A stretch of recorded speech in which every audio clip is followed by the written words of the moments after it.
말씀 출애굽기 40장 34절 35절 이 두 절 말씀 같이 봅니다. 구름이 해막에 덮이고 여호와의 영광이 성막에 충만하매 모세가 해막에 들어갈 수 없으니 이는 구름이 해막 위에 덮이고 여호와의 영광이 성막에 충만함이었으며. 아멘. 할렐루야. 예. 하나님의 영광, 이제 출애굽기 다음 주로 이제 끝나게 됩니다. 다음 주로 끝나고 이제 새해부터는 창세기 12장부터 다시 올 생각을 하고 있어요. 자, 마무리를 잘 해야겠죠? 자, 이제 성막이 완성이 됐습니다. 아주 기나게 성막을 이제 완성하게 됐는데요. 출애굽기의 성막은 하나의 모형이죠. 샘플. 하나의 딱 모형이고, 이 성막 그대로 이스라엘 백성의 역사가 펼쳐집니다. 그러니까 성막을 알고 가느냐, 성막에 담긴 메시지를 모르고 가느냐는 엄청난 차이가 있어요. 큰 손해를 봐요, 손해. 여러분 말씀을 듣지 않으면 손해를 봐요. 시간은 정해져 있고, 그렇잖아요. 시간은 다 한정되어 있단 말이에요. 그러니까 한정된 시간에 그래도 최대한 하나님의 말씀을 알고 하나님의 구원의 은혜를 누리며 살아야 된단 말이에요. 그러니까 하나님께서 이스라엘 백성들의 구원을 앞으로 쫙 역사를 펼쳐갈 텐데 먼저 성막을 딱 모형을 가지고 이렇게 하나님께서 이루어갈 거야 라고 보여준 거란 말이에요. 그래서 우리는 긴 시간 동안 사실 이 출애굽기 성막을 이제 봐왔고, 이제는 마지막 거의 이제 성막이 다 완성이 되고, 이제 하나님의 영광이 성막에 와 임하는 장면입니다. 하나님의 영광이 딱 임하는 거예요. 근데 여기서 이제 오늘과 다음 두 번을 걸쳐서 하나님의 마지막까지 성막을 얘기하면서 얘기하고픈 게 뭔지를 우리가 한번 생각해 보려고 합니다. 구름이 해막에 딱 덮이고 여호와 영광의 성막에 충만하다 그랬어요.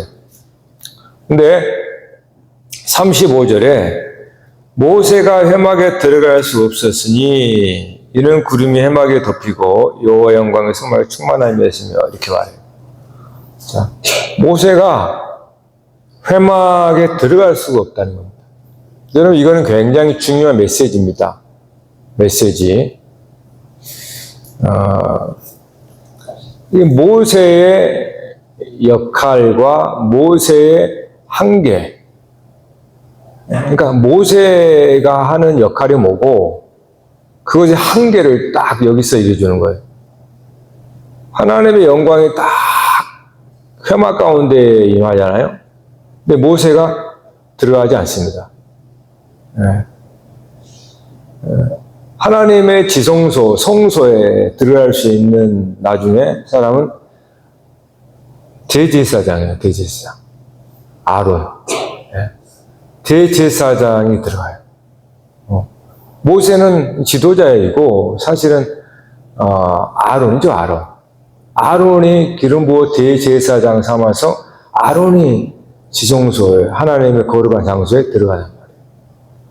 자, 여기서 이제 하나님께서 이 모세가 성소의 영광이 충만했음에도 들어가지 않았다라고 하는 점에서 하나님 우리에게 주시는 메시지가 있습니다.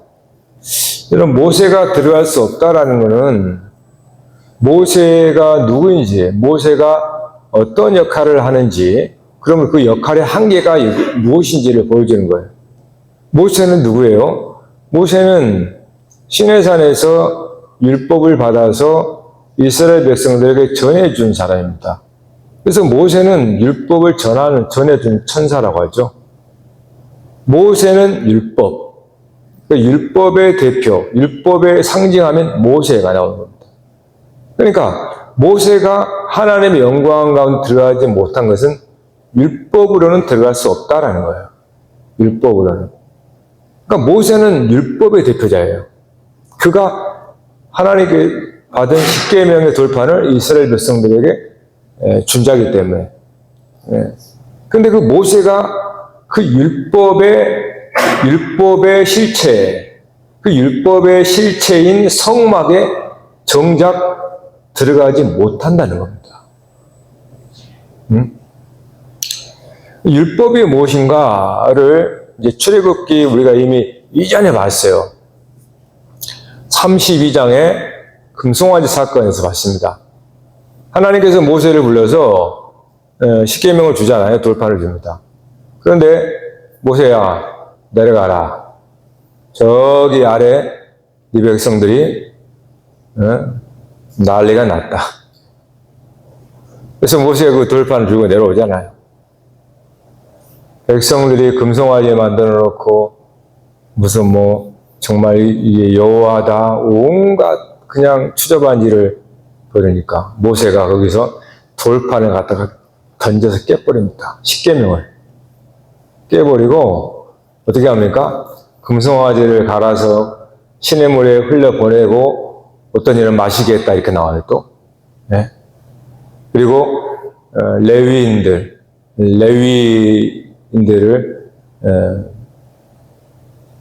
거기에 금송아지 우상에 가담한 사람을 다 죽입니다. 3,000명을 죽였다고 그래요. 이거는 율법의 본성을 그대로 보여주는 거예요. 율법은 거룩합니다. 율법은 죄를 용납할 수가 없어요. 율법은 거룩하고 의롭기 때문에 율법 앞에는 단 티끌만한 죄도 용납이 안 됩니다. 그래서 이 모세가 화가 나가지고 그냥 율법을 던지고, 금송아지 우상에 가담한 자들을 다 레위인들 중에서 죽여버립니다. 이거는 율법은 반드시 정죄하고 판단을 하게 돼 있어요. 이게 율법의 기능이에요. 그러니까 율법의 기능, 율법의 역할입니다. 율법은 의롭고 거룩해요. 완전합니다. 율법은 하나님의 법이기 때문에. 근데 그 법 앞에 어떤 어둠도 티끌도 올 수가 없어요. 그래서 가차없이 다 분노하고 진노하면서 그들의 죄악들을 도말하고 다 죽이는 겁니다. 그게 율법이에요, 율법. 왜 모세가 성막에 못 들어가는지 알겠죠? 모세가 광야를 행진하는데 이제 이스라엘 백성이 목마르고 막 배고프니까 모세야 물 좀 다오 막 이렇게 막 닥달을 하니까 원망하고 불평했다 이렇게 나와요. 그러니까 하나님께서 이제 모세가 하나님께 기도하죠. 그러니까 하나님께서 호렙산의 반석에 물을 내서 저들로 하여금 마시게 하라. 이렇게 하나님이 명합니다. 그래서 모세가 그 말을 읽고 호렙산의 반석을 지팡이로 쳐서 물이 나와서 저들이 먹어요. 근데 그때 하나님께서 하나님은 모세에게 말로 하라고 했습니다. 반석에 물을 내서 마시게 하라. 이렇게 했거든요. 근데 모세는 화가 나는 거죠. 이 백성들이 불신앙이고 언제까지 하나님을 믿지 못하겠느냐 하면서 그냥 지팡이로 반석을 2번 쳐서 물을 낸 겁니다. 이거를 빌미로 하나님께서 모세는 가나안 땅에 들어가지 못하게 합니다.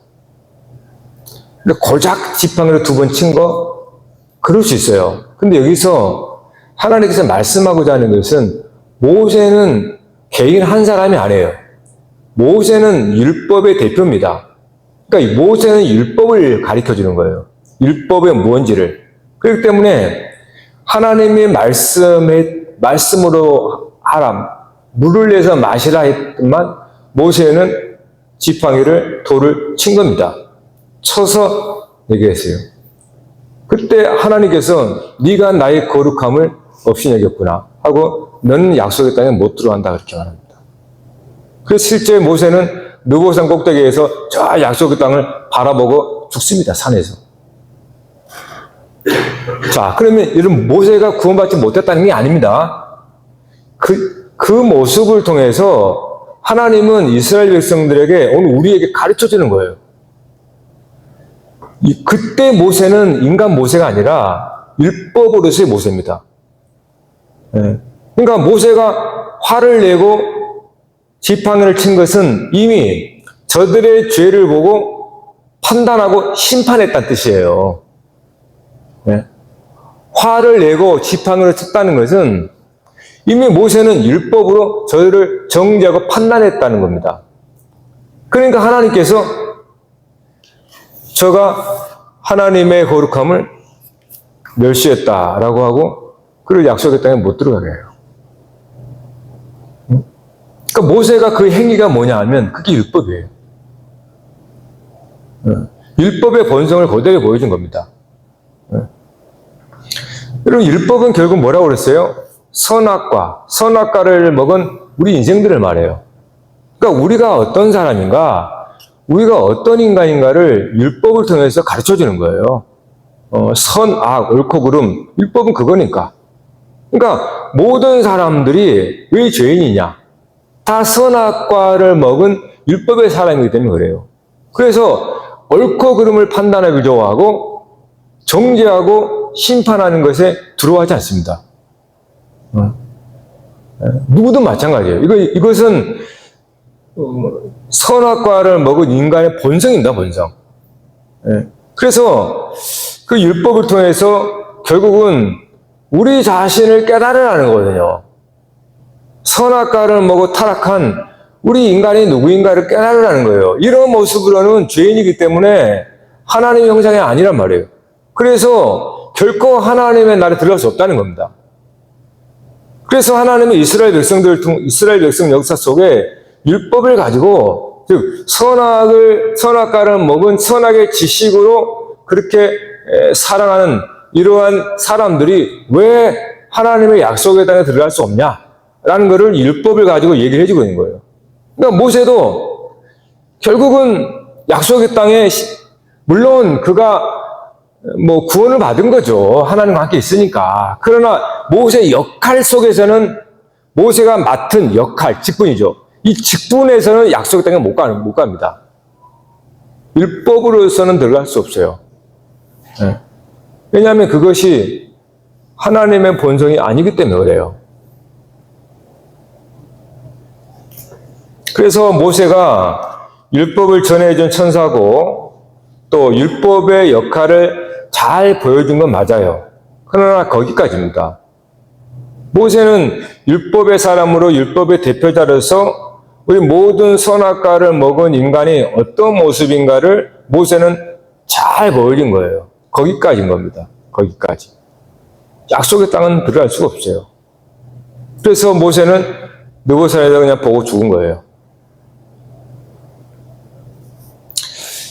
왜냐하면 물론 율법이 하나님으로부터 온 게 맞습니다. 하나님으로부터 율법이 온 게 맞아요. 그런데 모세는 하나님의 본성을 보여준 게 아니라 타락한 인간의 본성을 보여준 거예요.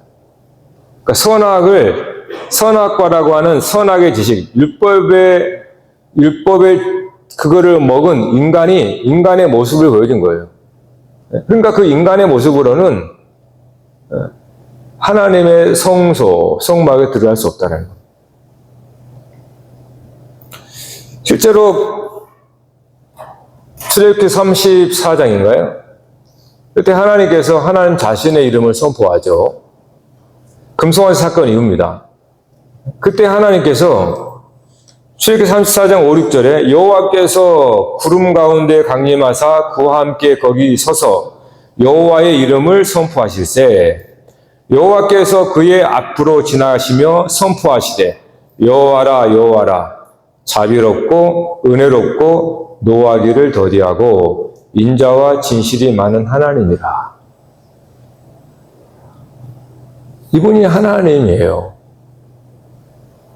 그러니까 여호와라 여호와라 나는 자비롭고 인자가 많고 노하기를 더디하신 하나님이다. 근데 율법은 그 하나님의 본성을 보여주지 못합니다. 율법은 인간의 타락한 본성을 보여주는 거예요. 선악으로 마치 하나님 행세를 하는 겁니다. 화를 내고 판단하고 정죄하는 거예요. 이것이 오늘 우리들이 안 가르쳐주지 않아도 다 하는 행동들입니다. 그래서 하나님은 그런 모세 앞에 내가 누구인지를 알려주는 거예요. 비록 하나님의 율법은 거룩하고 흠이 없는 거기 때문에 그 죄를 용납하지 않습니다. 그렇다고 해서 하나님이 그렇다는 게 아니에요. 하나님은 자비롭고 은혜롭고 노하기를 더디하시는 분이란 말이에요. 이게 아버지 하나님의 본성이에요. 근데 모세는 그 하나님 아버지의 본성을 드러내지 못합니다. 즉 인간의 타락한 선악의 율법을 먹고 그것에 체질화되어서 판단하기에 익숙하는 그런 인간의 모습을 보여주는 거예요. 그러니까 그런 인간의 율법적인 모습으로는 하나님의 영광이 이룰 수가 없다는 거예요. 그래서 성막이 완공이 되어도 모세는 들어갈 수가 없는 겁니다. 들어가면 안 되는 거예요, 그러면. 들어가서는. 왜냐하면 하나님의 성막은 하나님의 하나님의 집이고 하나님이 다스리는 거니까. 하나님은 무엇으로 다스리겠어요? 하나님은 자비롭고 인자하고 노하기를 더디하시는 분입니다. 그렇게 다스리는 거예요. 이 세상은 그렇지 않죠. 이 세상은 사람들이 다스리기 때문에 그렇게 율법과 같은 전통과 간섭과 엄격하게 다루는 겁니다. 그래서 어디를 가나 그러한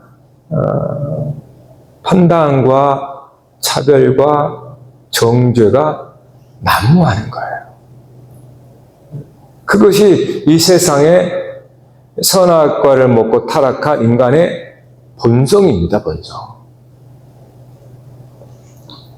그래서 신약에서 히브리서는 구약의 신약의 구약이 히브리서라고 그랬죠.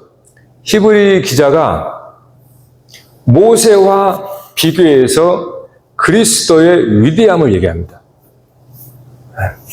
모세하고 그리스도. 그러니까 예수 그리스도의 위대함을 모세에 비교해서 얘기하는 거예요. 그러니까 예수님께서 산상수훈에서 예수님이 말씀한 율법은 사실 더하면 더했죠. 왜냐하면 예수님이 뭐라고 그러냐면 형제를 향하여서 나가라. 즉 바보라 하는 사람은 이미 형제를 살인한 자라는 거예요. 네? 구약의 율법에서는 그게 아니잖아요. 실제로 죽여야 되는데 예수님은 말로써 욕한 것은 이미 그 형제를 죽인 거라는 거예요. 심지어 여자를 마음에 음욕을 품은 자는 이미 간음한 자라는 거예요. 예수님은. 네? 그러니까 오히려 십계명은 더 훨씬 쉬운 거죠. 그때 비하면 이 따만한 돌을 가지고 이 돌을 가지고 뭐라 그럴까요? 죄라 그러면 신약에서는요 보이지 않는 티끌을 보고 있는 거예요. 티끌을 죄라고 하는 거예요. 예수님의 산상수훈은요. 네? 그런데 예수님은 하나님의 본성을 얘기하는 겁니다. 그러면서 결국 율법의 본성을 얘기하죠. 그게 사랑이라고 하는 거예요. 그 자비, 용서, 사랑이라는 거예요. 네? 그래서 예수님은 특별히 비교를 합니다. 어떤 비교하냐면 구약의 율법의 정수가 레위기잖아요. 레위기는 제사법부터 여러 가지 법들이 다 나와요. 거기에 반복적으로 나오는 말씀이 있습니다. 그게 뭐냐 하면 내가 거룩하니 너희도 거룩할지어다.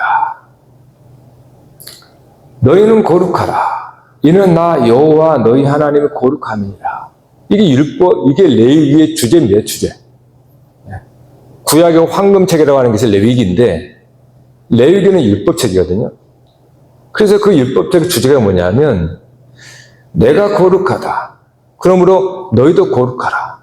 이게 구약의 율법의 정수입니다. 거룩하라. 율법은 거룩하게 만드는 거예요. 자, 그런데 예수님은 이 말씀을 어떻게 얘기하는지 아세요? 누가복음 6장 36절에 너희 아버지의 자비로우신 같이 너희도 자비로운 자가 되라. 이렇게 말합니다. 여러분, 왜 예수님이 하나님의 형상 그리스도인지 아시겠죠? 모세는 거룩함을 드러낸 겁니다. 죄는 용납할 수가 없으니까 거룩함이라는 거는. 그래서 가차없이 판단하고 죽이는 거예요. 율법은. 그런데 예수님은 그래서 모세는 나 여호와가 거룩하니 너희도 거룩하라. 이 말씀대로 율법을 실행한 거죠. 근데 예수님은 하나님의 본성은 자비란 말이에요. 그래서 아버지가 자비로우신 같이 너희도 자비로운 자가 되라 이렇게 말하는 거예요. 이게 복음입니다. 그러니까 우리는 본래 그럴 수가 없어요. 그러기가 참 힘들어요.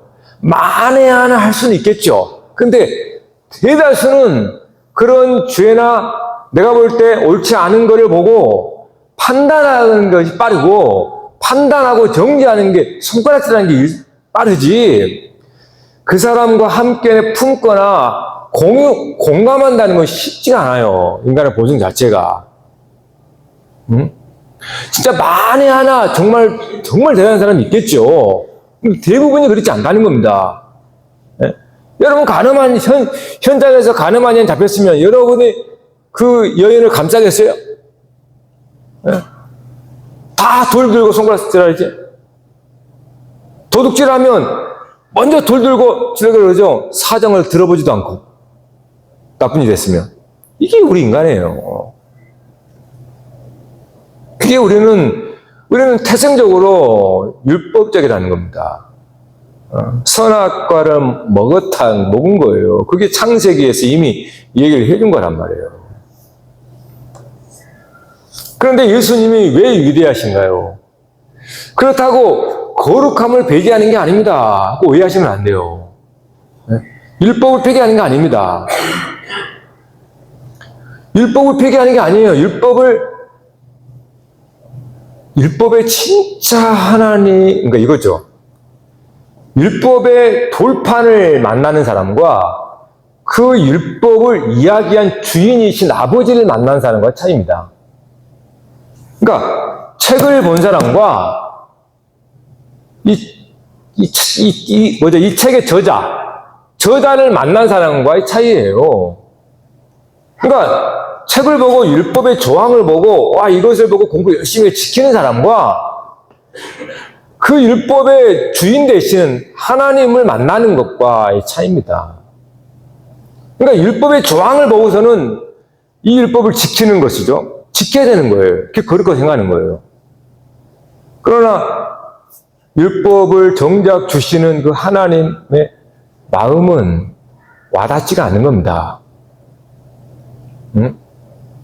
눈에 보이는 돌판만 보이고 이 율법을 계명을 지켜야 한다는 것으로 의무로 보이기 때문에 의무와 책임으로만 보여요. 그래서 열심히 지키는 겁니다.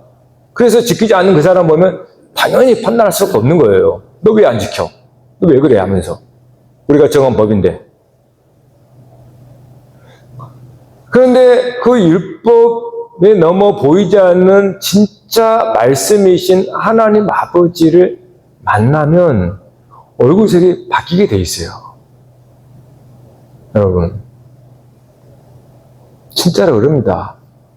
우리가 율법의 조문을 본 사람과 진짜 그분의 육성을 진짜 듣는 사람이라면 바뀔 수밖에 없어요.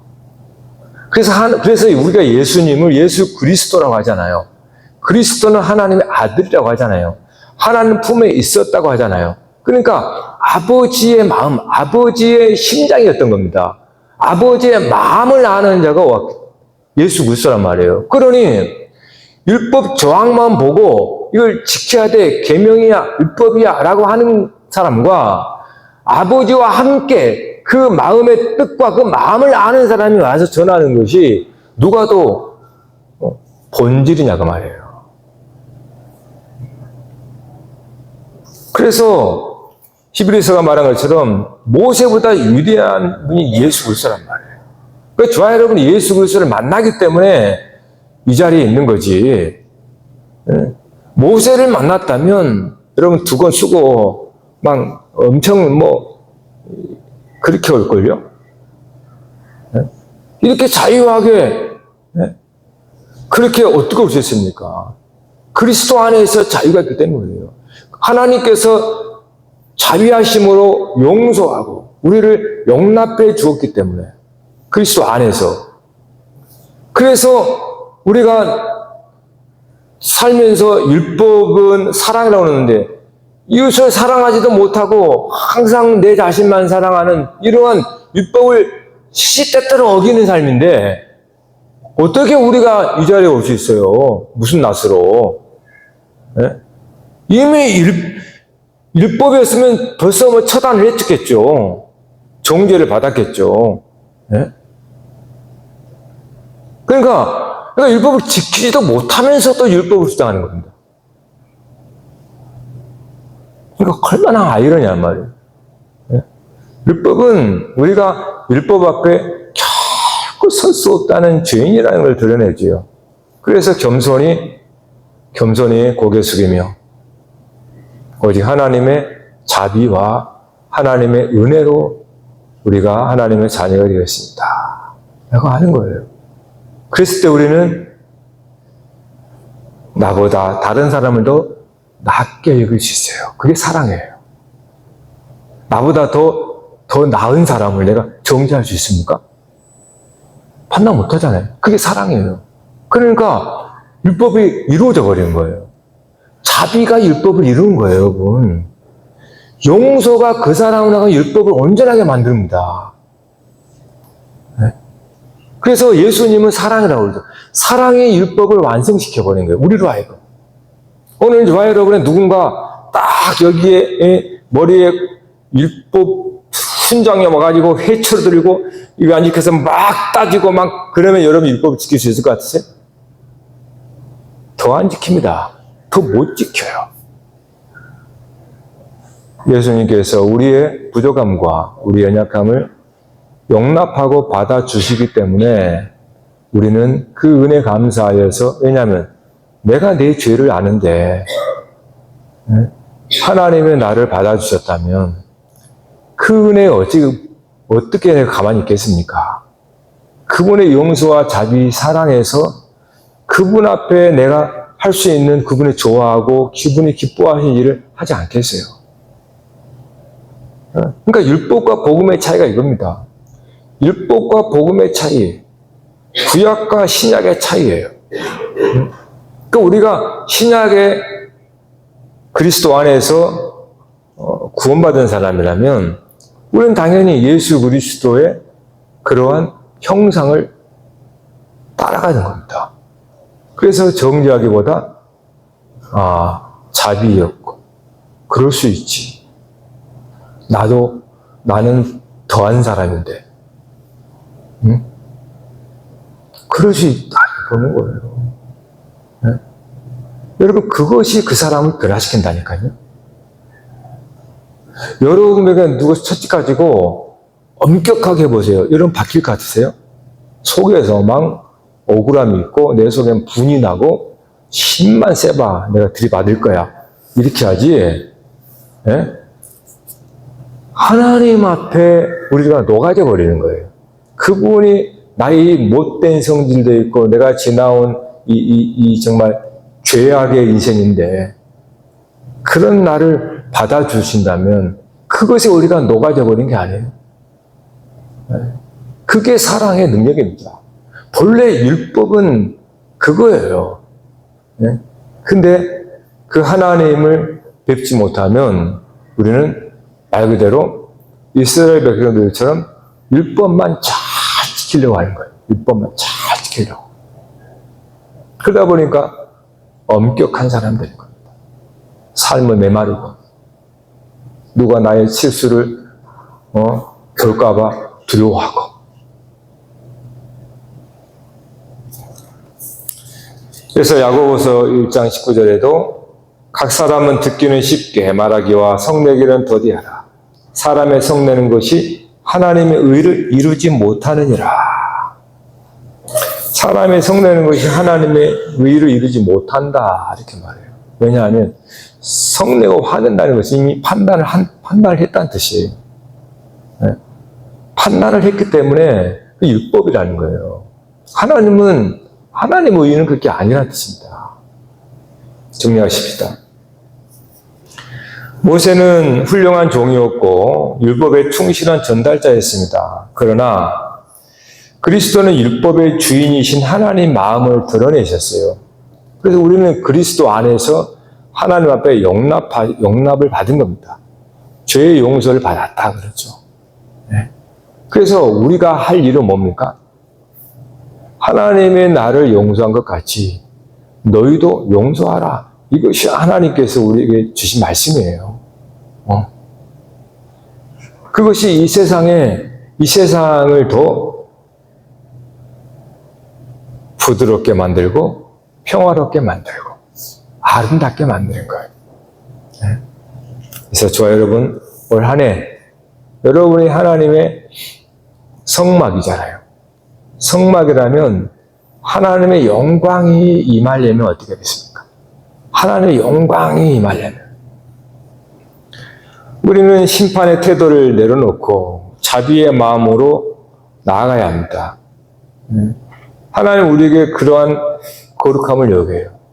그러니까 이 거룩함이라는 것은 자비 없는 거룩함이 아닙니다. 자비로운 거룩함인 거죠. 네. 하나님께서 굉장히 거룩하지만 자비롭잖아요. 그러니까 우리는 자비하신 거룩함을 하나님을 위한 겁니다. 그래서 우리 하나님을 경외하는 거예요.